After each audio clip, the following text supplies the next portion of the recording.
most of you, but Mitt Romney does not. President Obama comes from a working-class family and grew up in middle-class neighborhoods, just like the neighborhoods here in San Lorenzo and Washington Manor. Mitt Romney was the son of a multimillionaire who grew up in a wealthy upper-class neighborhood. Obama went to a public high school just like Arroyo, so he knows where you guys are coming from. Romney attended a very expensive elite private school along with a lot of other rich kids. Barack Obama worked with poor and working-class inner-city families as a community organizer because he cares about people who are less fortunate than himself.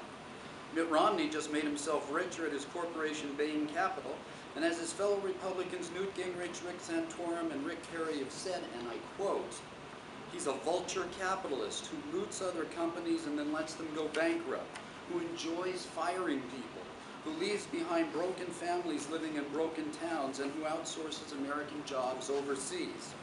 You guys can think critically. Who do you think cares more about young people like you? So Romney's a vulture capitalist who puts profits above people. Barack Obama is not.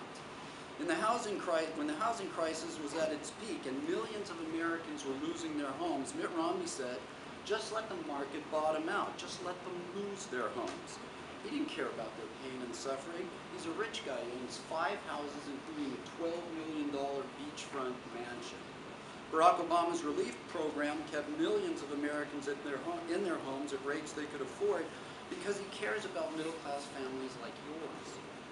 When the American car industry was going bankrupt, Mitt Romney said, just let GM and Chrysler go under.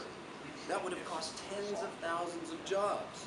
President Obama gave the auto industry a bailout, and today GM is the #1 car producer in the world, ahead of Toyota.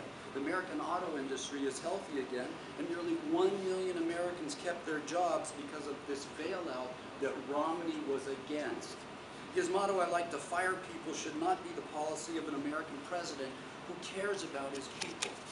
Romney has also criticized Obama for being weak on China and not keeping more jobs in America.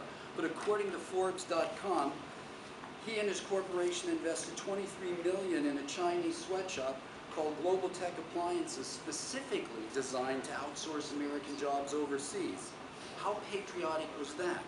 According to CNBC and the New York Times, some of the workers at this sweatshop were students as young as you guys. They were forced to work 14 hours a day, 7 days a week. They were only paid 24 cents an hour, and they were forced to sleep 12 to a room in primitive, cramped dormitories where they had to wash out of a bucket. But Romney didn't care. It was all about profit and making rich people richer. You guys can think critically. Who do you think will be better for jobs in America? That ends the 3-minute statement from Mr. Burnett. Ms. Clark, Jorgensen, you guys have 3 minutes.